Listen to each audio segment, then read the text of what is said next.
Hello guys, how are you? I'm sure marami makaka-relate sa topic kong ito. Nangyari na ba sa inyo ito o ginawa nyo na ba itong mga dahilan na ito bago kayo maglaro? Example, maglalaro kayo ng mga kaibigan mo at bago kayo maglaro ay nagdadahilan ka na. Example, tagal na akong walang laro pre. Hindi ako nakapagpa-practice o kaya pagod ako, puyat ako, marami akong binuhat na mabibigat, which is very normal doon sa mga average players na naglalaro lang for fun or nagiging pastime na laro lang o katuwaan lang. So ano ba yung mga dahilan na yan? Example, puyat ka daw, o pagod ka, or may binuhat ka mabigat, or matagal ka hindi nakalaro. Which leads me dito sa topic na ito na naging experiment ko. So I decided to make an experiment. Anong experiment to? Okay, ako po ay naglalaro lang during pastimes, lalo na nung nagkatrabaho. Ako po ay nagbihira din maglaro. Ay hindi ko dinadahilan yun dahil ginawa kong experiment ko. And experiment ko siya. So ang huling laro ko po ay March 15, nagkayayaan kami maglaro ng 2 hours. Tapos sumunod po noon ay after 15 days na March 28, another 2 hours. At yung sumunod na laro, I try to experiment ka kung totoo nga na mawawala yung tumbok mo o kahit magbuhat ka ng mabibigat. Naging laro ko ay June 1, pero 1 hour lang. So, yun po yung experiment ko. Ito yung ginawa ko during the month. So, walang laro ng almost 2 months, 2.5 months.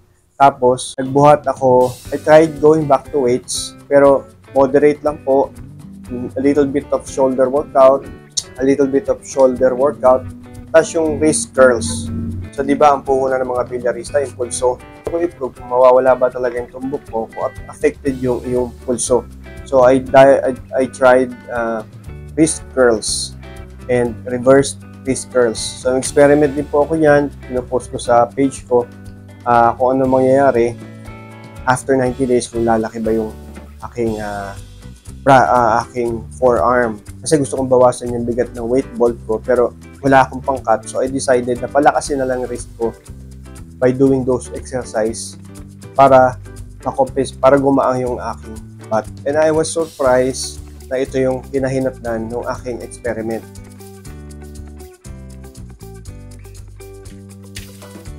So, after noong 2 months na walang laro at the dumbbell wrist curls, ito yung aking observation.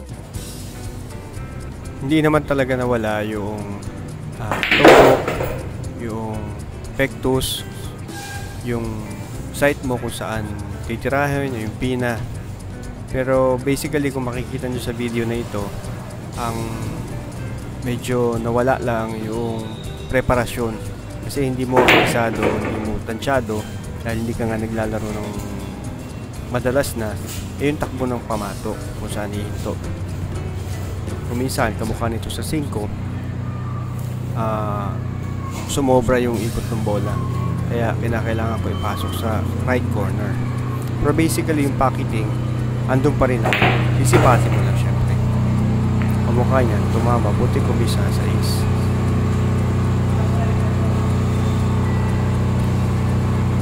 Kaya ako naman sinubukan mag-weights dahil dati medyo may kalakihan yung katawan ko. Makikita nyo dyan sa video.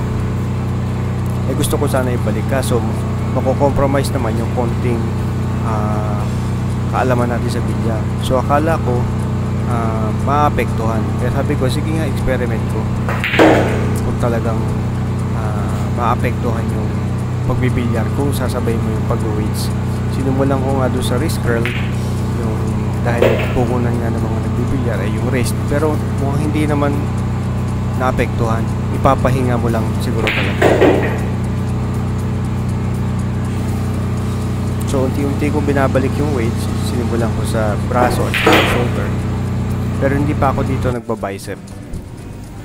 Not unless talagang ikaw ay pro o ito na yung kinabubuhay mo, mamali-game ka, or sumasali ka ng mga tournament o pro player ka, definitely talagang iiwasan mo magbuhat ng mga mabibigat.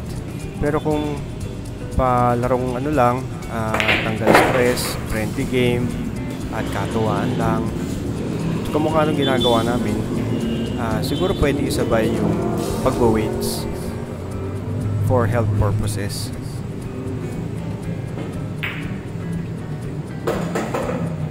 By the way guys, yung picture ko was taken 2011, 2009 pa. Ang camera na ginamit doon yung 3650, yung pa-round yung bottom, yung pinakailalim niya. Kaya ganyan medyo pixelized siya. 2009 pa siya. So tumigil ako sa pag-weights dahil may napunitan ako sa balikat ng tendon ng rotator cuff. So dito okay pa rin ang tumbok ko. Yun nga lang, sabi ko nga sablay sa prepare, kung minsan may talagang sablay sa packeting o sa hina ng tira, hindi ko matansya.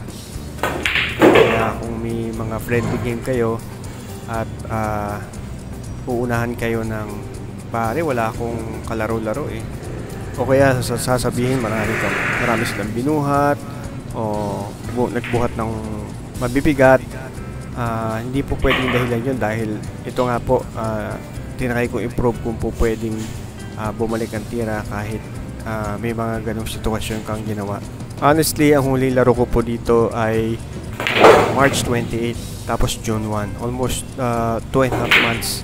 And then after ma-shoot ito, stop na po ako. Hindi po nawala yung tira natin. So hindi mawawala yung tira natin. Makakashoot at makakashoot pa rin tayo ng bola. Hindi po mawawala din yung ating asinta, yung patama, whether may pectus o wala, dahil mata naman po ang ginagamit doon. So ang talagang sasablay lang tayo ay maninibago tayo dahil sobrang tagal natin hindi naglaro, yung speed ng bola o yung preparasyon at yung pagtira ng matuwid dahil affected naman yung shoulder.